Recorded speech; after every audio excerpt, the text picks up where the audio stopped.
Shalom, this week's Sedra is Sedra Bereshis. The debate over whether the Jewish people should celebrate, rejoice, or even be satisfied at Jewish victories over their enemies and the elimination of bad people who have tried to kill Jews seems to repeat every few years. At the times the Jewish people experience success, there is a repeated debate about the appropriate ways to react to those successes. In this week's Torah portion, there is a key to understanding the Torah viewpoint on the proper reactions to the elimination of the Jewish people's enemies. The happiness many Jews feel at the elimination of its enemies causes many to quote King Solomon, the author of Mishlei of Proverbs, who wrote, "If your enemy falls, do not rejoice. If he trips, let your heart not celebrate." A well-known teaching of our sages in a medrash echoed King Solomon's warning and explained that we don't recite the joyous Hallel prayer on the last day of Passover because that was the day the Egyptians drowned in the Red Sea, and God declared that when God's creations drown, it is not a time to rejoice. Yet, at the time the Egyptians drowned, the Jews did rejoice, reciting a praise that Jews repeat in their daily morning prayers today, the Az Yashir. The Talmud relates that during the Purim story, when King Achashverosh ordered Haman to escort Mordechai around on the king's royal horse, Mordechai, who had been fasting and was weak, needed help mounting the horse. Mordechai demanded Haman get down on all fours so he could use his body as a stepping stool. As Mordechai stepped onto Haman, the Talmud taught, Mordechai kicked him. Haman objected and reminded Mordechai that it's prohibited to rejoice at your enemy's downfall. Mordechai replied that this teaching referred to a Jew's downfall, but there's nothing wrong with rejoicing at a non-Jewish enemy's downfall.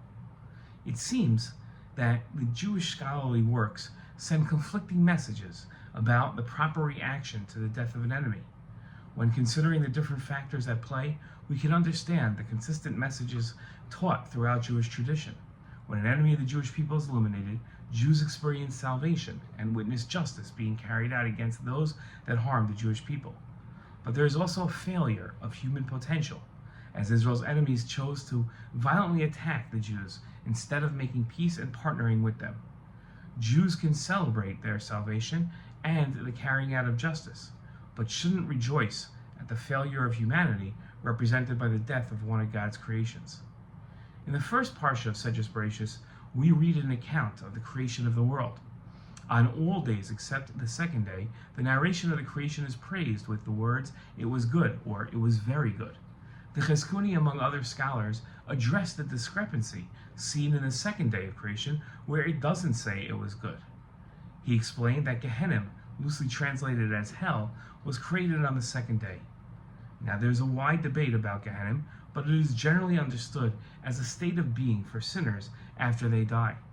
The Cheskuni explained that because a representative of a failure of humanity was created on the second day, it wasn't praised as "it was good." The Cheskuni's comment that we don't praise the failure of humanity echoes the lesson taught from the Egyptian drowning in the sea, where God rebuked the angels for celebrating the failure of the Egyptians from being righteous. The debate of whether or not rejoicing over an enemy's elimination, whether it's appropriate, will not end anytime soon.